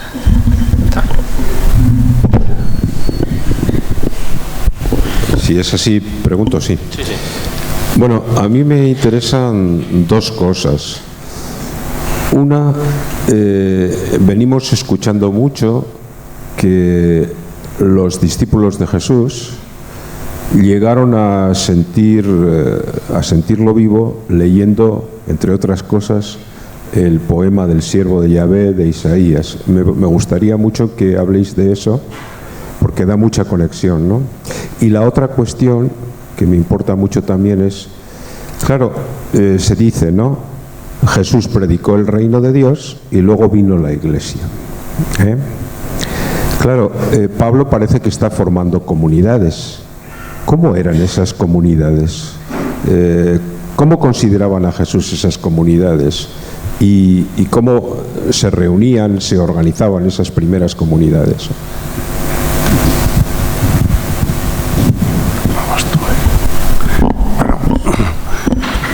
Antes de que pase a hablar de Pablo Carlos, bueno, en la experiencia pascual, he dicho yo antes que yo creo que un factor decisivo fue la experiencia que habían tenido los discípulos con el Jesús terrestre. Habían percibido su experiencia religiosa, habían percibido su causa, se habían identificado con ella, lo habían entendido más o menos, pero realmente la muerte de Jesús no supuso el abandono y el hundimiento de aquella gente, ¿no? Entonces, ellos creían en la resurrección. Pues bueno, pues como Jesús también vemos por los evangelios que creía en la resurrección. Que el texto de Isaías 53 sobre el siervo de Yahvé tuviese una influencia especial en el primer grupo de seguidores de Jesús, en los primeros discípulos, a mí me parece harto dudoso. Bueno, es un texto complicado que ciertamente después sí tuvo una influencia, se aplica a Jesús la imagen del siervo, entonces incluso llegan a la idea de un Mesías que ya no es simplemente el que restaura el reino de David de forma gloriosa, sino que tiene que pasar por el sufrimiento, etcétera. A mí me parece que probablemente eso no es ni de Jesús ni de sus primerísimos discípulos, sino que probablemente es un poquito más tardío y posterior.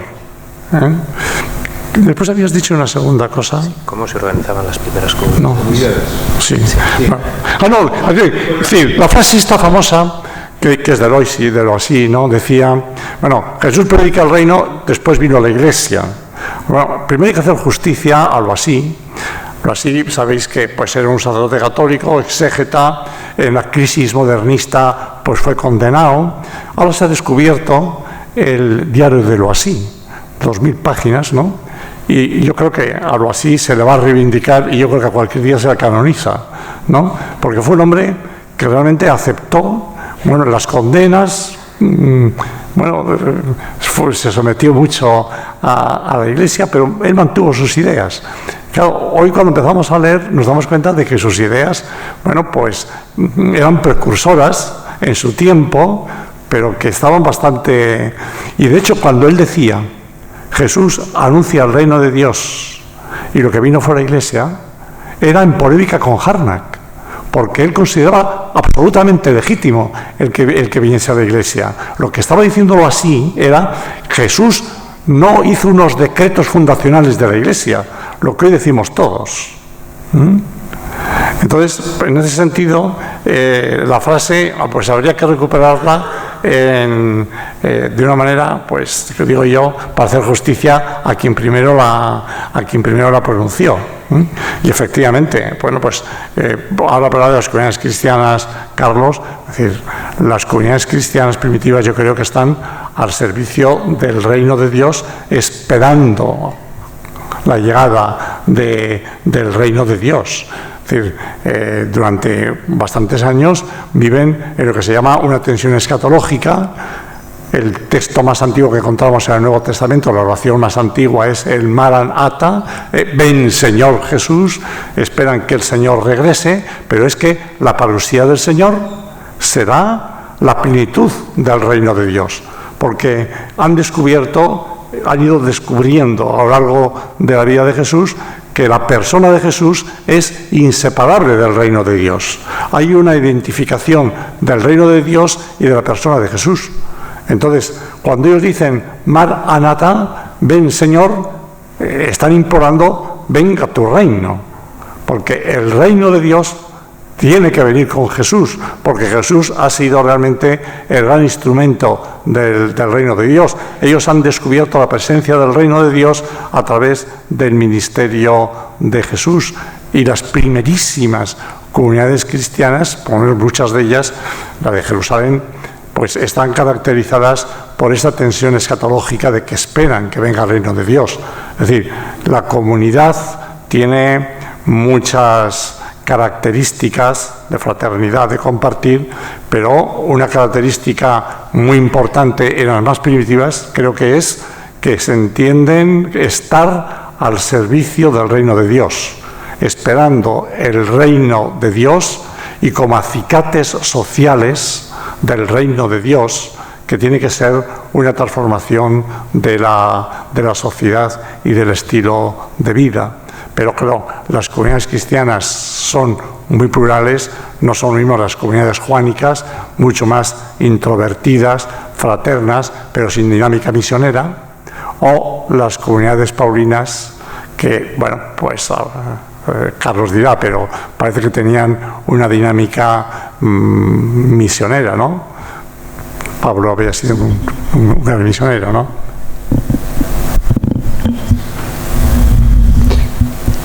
Sí, un apunte sobre el cántico del siervo, el poema del siervo, que claro, nos detenemos.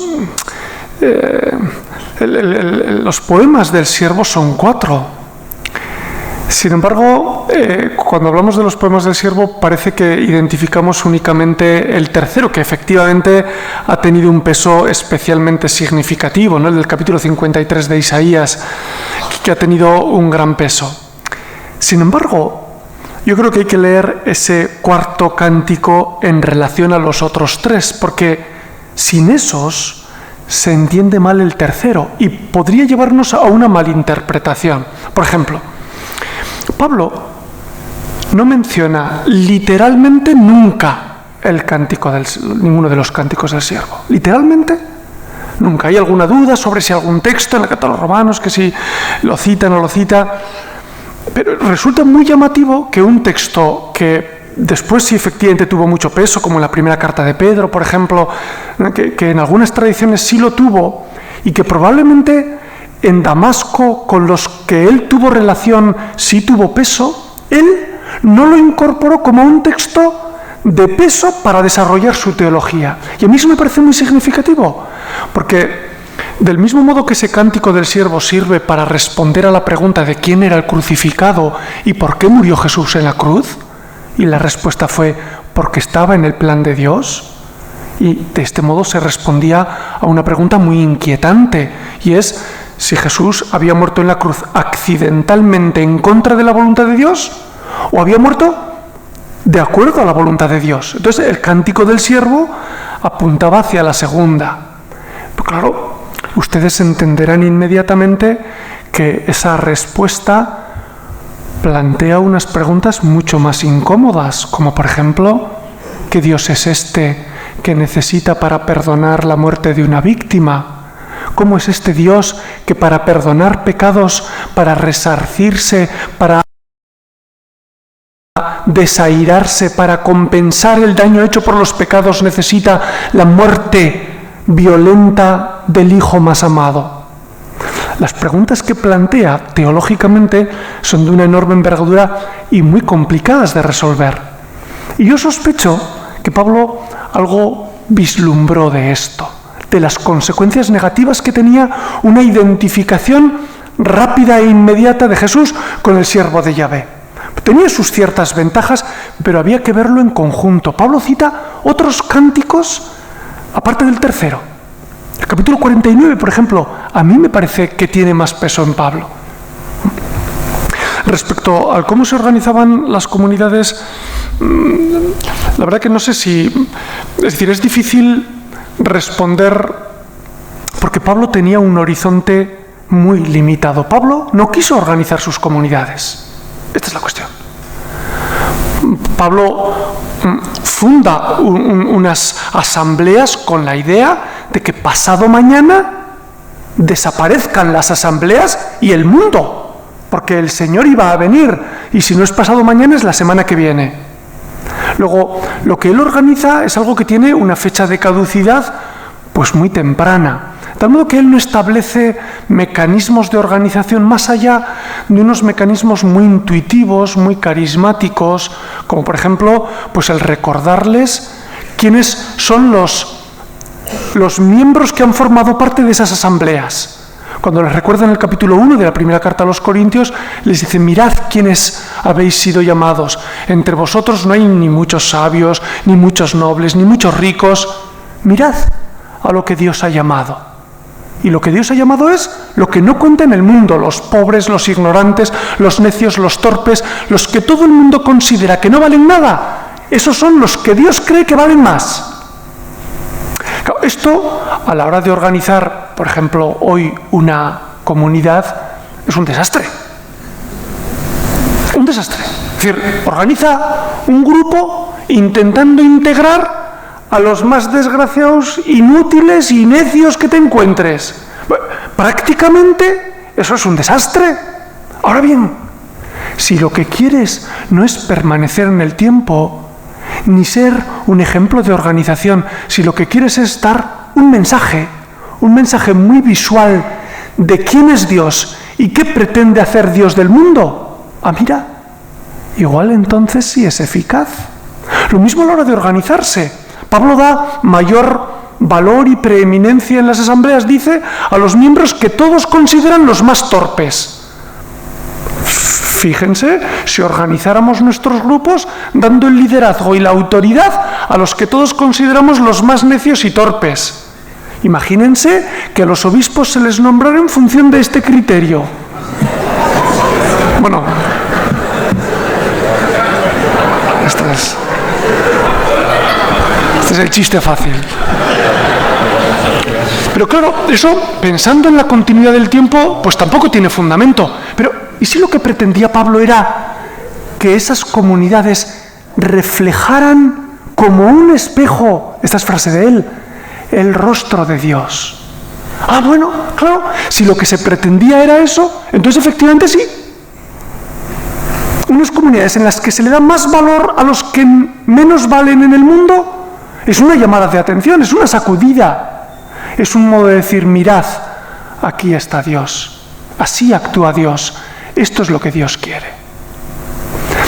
Por eso digo que yo creo que hay que colocarlo en su contexto para poder descubrir algunas estrategias que también hoy en el siglo XXI nos sirvan, ¿no?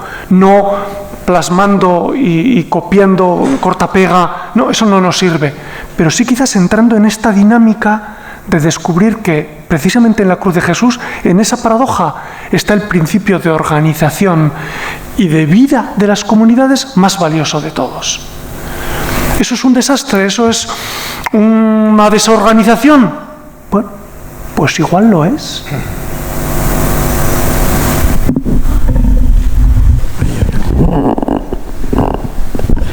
Sí, todavía tenemos 10 minutitos por allá. Pello, al fondo tenés una palabra.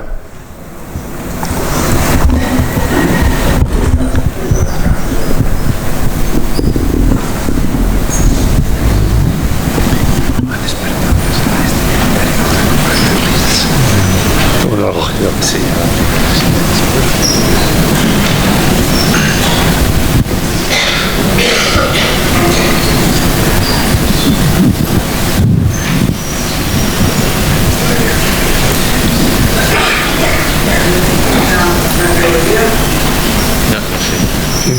Hay una teoría que bueno, a mí, en la cual, a vos pregunto. Sí, por favor, acércate el micrófono que no se te oye. Ah, vale. No, hace mucho. Y que vosotros, pues quiero que me la aclaréis.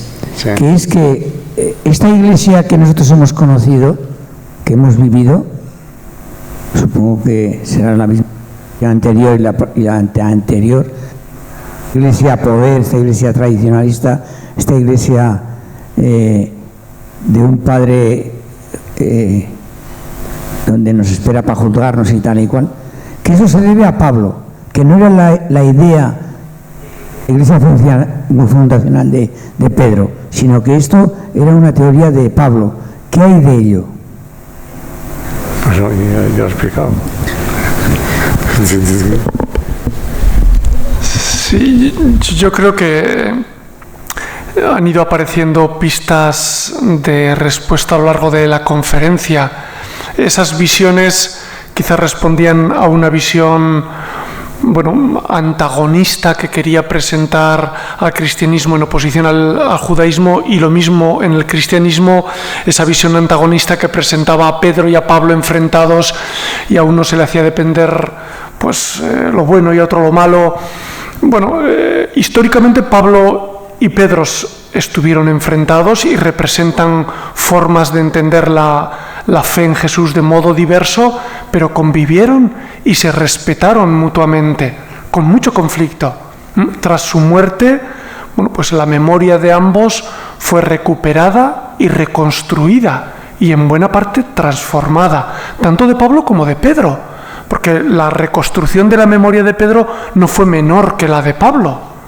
La tarea que hicieron los evangelistas, por ejemplo, en hacer depender de Pedro una buena parte de la tradición y presentarlo a él como el aglutinador de todas las tradiciones, responde probablemente a hechos históricos, pero también a un intento de hacer de Pedro una persona de consenso. Luego, bueno, pues ahí efectivamente hubo probablemente sus luchas históricas, pero después un proceso de revisión y de reconstrucción de ambos.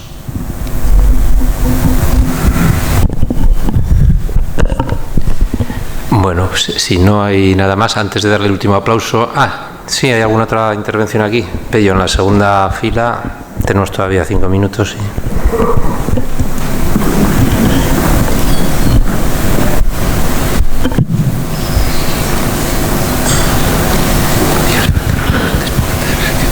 Gracias por la charla, parece excelente. He visto cómo la heterodoxia, de algún modo, tal como lo habéis presentado, se convierte como en el motor que a través del tiempo va originando como conciencia de esa verdad esencial que es el misterio mismo de la vida. Lo digo. Habéis dado Jesús, Pablo, pero luego se puede poner Orígenes y Agustín y Tomás y Todos han sido algo heterodoxos y a partir de ellos han introducido novedades. En el fondo, y llegando a nuestro Lutero, que corta de algún modo la radicalidad esta iglesia, que luego tiende a juntarse de nuevo, eso que te he oído hoy de Loisi, que de alguna forma lo he reivindicado, primera vez que lo escucho, quizás por mis circunstancias, reivindicarlo de esa forma que cuando uno lo lee queda sobrecogido. Eso que has dicho hoy, que si le canonizan no me extraña, por esa cosa que mete ahí, esa devoción que pone en lo escrito, que se atreve, por esa heterodoxia de alguna forma que les va llevando, ¿entiendes? Entonces, a la luz de todo esto entiendo que al final, a ver, mi proceso personal, el final de la vida como una integración de todo lo que uno ha asumido, viendo dónde está la fuente, el Jesús de Nazaret, viendo las mil formas que ha tenido de construirse, de interpretarse, de completarse, y al final yo lo que estoy sintiendo es un poco como la llamada personal a ser todo. Significa darte cuenta que ese misterio que todos han intentado morder es el que te constituye por dentro y en ti te va llevando. Y a vivir esa esperanza y esa confianza eterna, de algún modo. Y así la vida, porque si nos metemos en tantas, ¿entiendes? Y cada uno tiene su familia religiosa y su historia y su... Es como una invitación, diríamos, como ese motorcito que cada uno lo experimenta cuando ya no le casa lo que le dicen, la autoridad, y va abriendo su propio camino. Ah, pues esto significa esto. Va haciendo su propia interpretación, incluso conectado.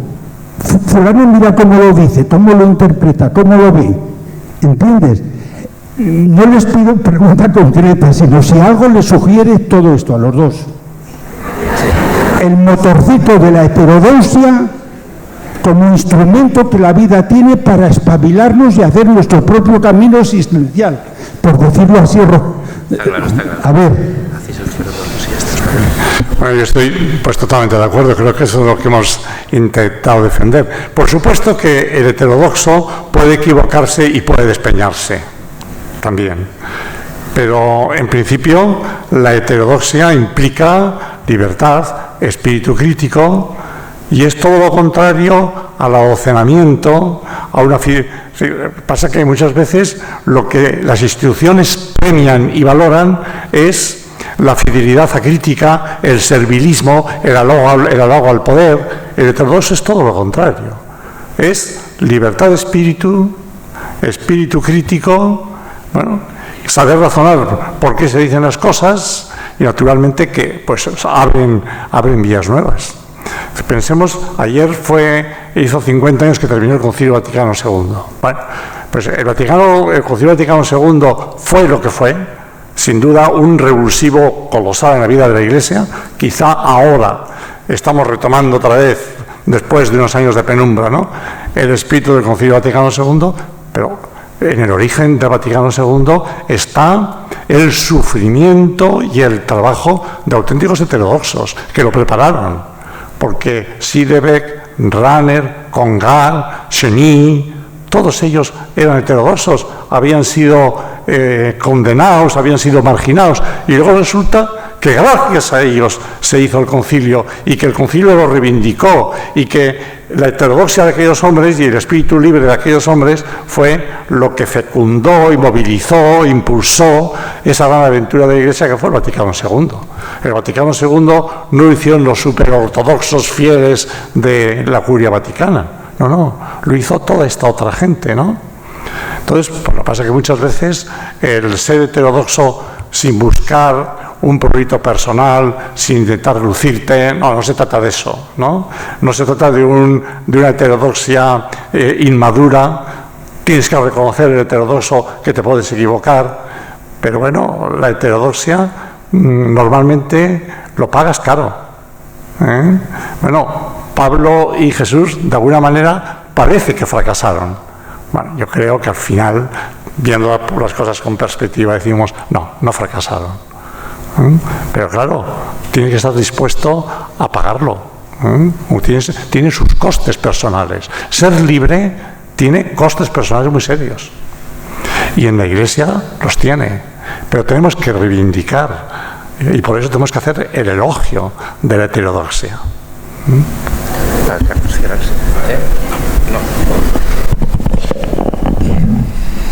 Carlos no quiere cerrar, quiere decir que está totalmente de acuerdo con lo que ha dicho Rafa.